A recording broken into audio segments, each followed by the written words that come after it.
রাজ্যের মুখ্যমন্ত্রী মাননীয় মমতা বন্দ্যোপাধ্যায় আজ বর্ধমানে নবাবহাটে প্রশাসনিক বৈঠক করতে এসেছেন এবং সেখান থেকেই তিনি ভার্চুয়ালি একগুচ্ছ প্রকল্পের উদ্বোধন করবেন। সেখানে দুর্গাপুরেরও বেশ কয়েকটি প্রকল্প রয়েছে, যেমন এসএসবি সরণির যে রাস্তা রয়েছে দুর্গাপুরের ২৭ নম্বর ওয়ার্ডের, সেই রাস্তা রয়েছে, আমরাইয়ের আটচালা রয়েছে। কিন্তু সবথেকে গুরুত্বপূর্ণ যে বিষয়টি তিনি উদ্বোধন করবেন সেটি হচ্ছে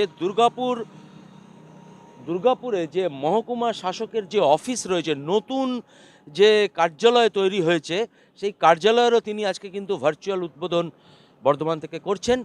এই যে নতুন অফিস, আমরা বেশ গত কয়েক বছর ধরেই দেখেছি এই অফিস এখানে তৈরি হয়েছে এবং এখন যে মূল যে অফিসটি ছিল সেটা হচ্ছে দুর্গাপুরের প্রশাসনিক ভবন, দুর্গাপুরের আদালত ভবন সেইখানে ছিল এবং সেখান থেকেই কিন্তু একেবারে এক্সক্লুসিভলি আলাদা করে কিন্তু একেবারে সরাসরি এই এসডিও অফিস নতুন করে এইখানে তৈরি করা হয়েছে এবং এই অফিসের পাশেই কিন্তু রয়েছে এসডিওর বাসস্থান। ফলে একেবারে বাসস্থান এবং তার সংলগ্ন অফিস এবং একদম আধুনিক ঝাঁ চকচকে এখানে যে কার্যালয় তৈরি হয়েছে আমরা দেখতে পেয়েছি। সেই কার্যালয়ের আজকে ভার্চুয়ালি উদ্বোধন করছেন রাজ্যের মুখ্যমন্ত্রী মমতা বন্দ্যোপাধ্যায়। ফলে অনেকটা বিস্তৃত জায়গাও রয়েছে, যেটা বর্তমানে যে মহকুমা শাসকের যে দপ্তর রয়েছে সেখানে জায়গার কিছুটা সেখানে কম রয়েছে। ফলে সেখানে প্রচুর মানুষ এলে একটু অসুবিধার সম্মুখীন হতো, কিন্তু এই যে অফিস, এই যে কার্যালয়, সেটা কিন্তু যথেষ্ট প্রশস্ত এবং যথেষ্ট বড়। এখানে সামনে পার্কিংয়ের জায়গা রয়েছে।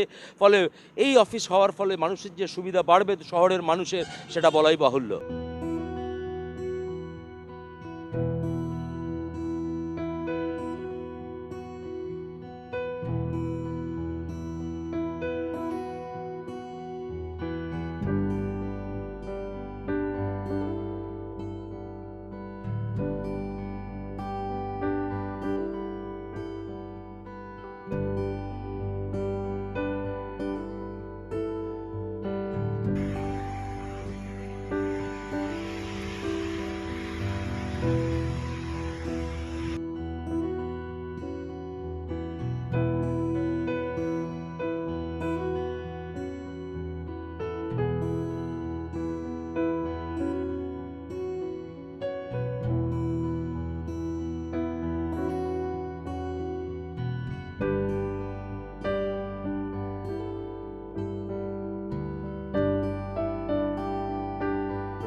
হুম, চুপ।